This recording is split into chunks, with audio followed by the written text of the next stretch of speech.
മലേഷ്യയിൽ കാണപ്പെടുന്ന പാചക പാരമ്പര്യങ്ങളും വൈവിധ്യങ്ങളും സമ്പ്രദായങ്ങളും വളരെ വിസ്മയം നൽകുന്നതാണ്. മാത്രമല്ല അതിൻ്റെ ജനസംഖ്യയുടെ ബഹുവംശീയ ഘടനയെ അത് പ്രതിഫലിപ്പിക്കുകയും ചെയ്യുന്നു.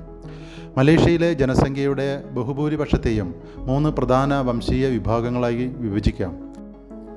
ചൈനക്കാർ, ഇന്ത്യക്കാർ, ബാക്കിയുള്ളവരിൽ കിഴക്കൻ മലേഷ്യയിലെ സബയിലെയും സരവാക്കിലെയും തദ്ദേശീയരായ ആളുകൾ, പെനിൻസുലർ മലേഷ്യയിലെ ഒറാങ് അസ്ലി വിഭാഗക്കാർ, പെരാനാഗൻ, യുറേഷ്യൻ ക്രിയോൾ കമ്മ്യൂണിറ്റികൾ, കൂടാതെ ഗണ്യമായ എണ്ണം വിദേശ തൊഴിലാളികളും പ്രവാസികളും ഉൾപ്പെടുന്നു.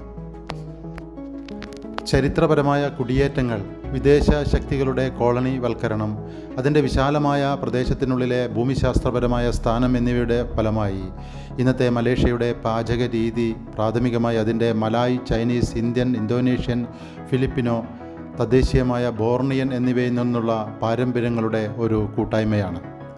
Arab, Thai, Portuguese, Dutch, British പാചക രീതികളിൽ മുതൽ കനത്ത സ്വാധീനം ഇവിടെ ചെലുത്തിയിട്ടുണ്ട്. ഇത് ഒരു രുചികളുടെ ഒരു സിംഫണിക്ക് കാരണമായി മലേഷ്യൻ പാചകരീതി വളരെ സങ്കീർണവും വൈവിധ്യപൂർണവുമാക്കി. ഈ വൈവിധ്യങ്ങളെ കാണാനും രുചിച്ചറിയാനുമുള്ള ഒരു വേദിയാണ് നൈറ്റ് ഫുഡ് സ്ട്രീറ്റ്. വൈകിട്ട് 7 മണിക്ക് തുടങ്ങി പുലർച്ചെ 3 മണി വരെ നീണ്ടു നിൽക്കുന്ന ഭക്ഷ്യമേള.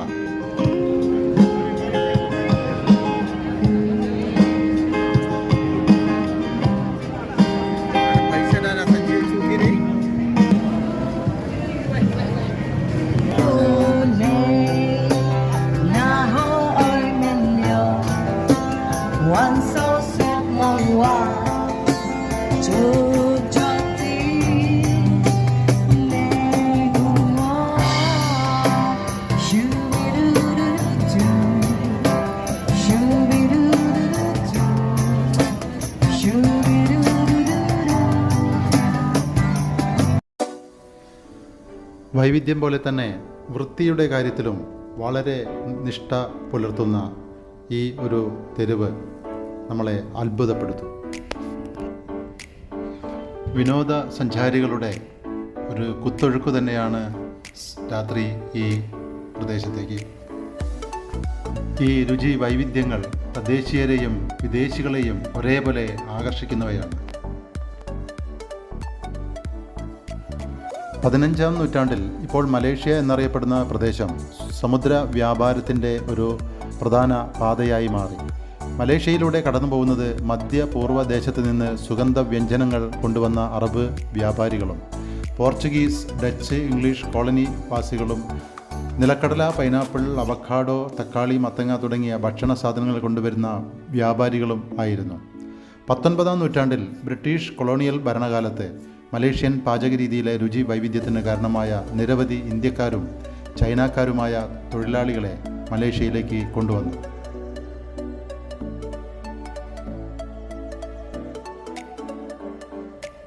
ഈ ഫുഡ് സ്ട്രീറ്റിൻ്റെ മറ്റൊരു പ്രത്യേകത, ഒരു മുസ്ലിം രാജ്യമായ മലേഷ്യയിൽ ഇതുപോലെയുള്ള ഒരു സ്ട്രീറ്റിൽ എല്ലാ കടകളിലും പന്നിയിറച്ചിയും മദ്യവും സുലഭമായി ലഭിക്കുന്നു എന്നുള്ളതാണ്.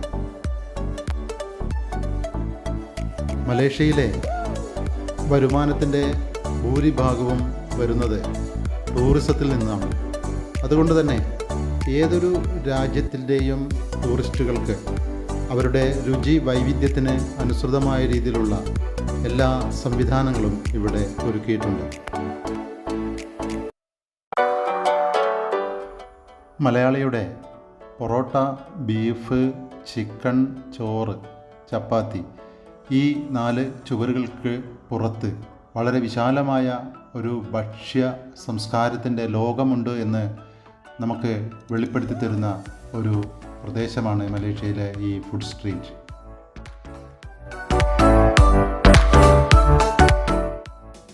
മലേഷ്യൻ രുചി പെരുമയുടെ പ്രത്യേകതകളും ഭക്ഷ്യ രസതന്ത്രത്തിൻ്റെ വിസ്മയങ്ങളും നമ്മൾക്കിവിടെ അനുഭവിക്കാൻ കഴിയും.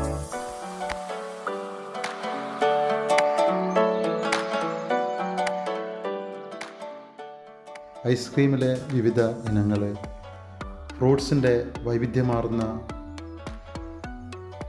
രുചി കൂട്ടുകൾ, വറുത്ത മത്സ്യങ്ങൾ, വ്യത്യസ്തമായ പലതരം മധുര പലഹാരങ്ങൾ,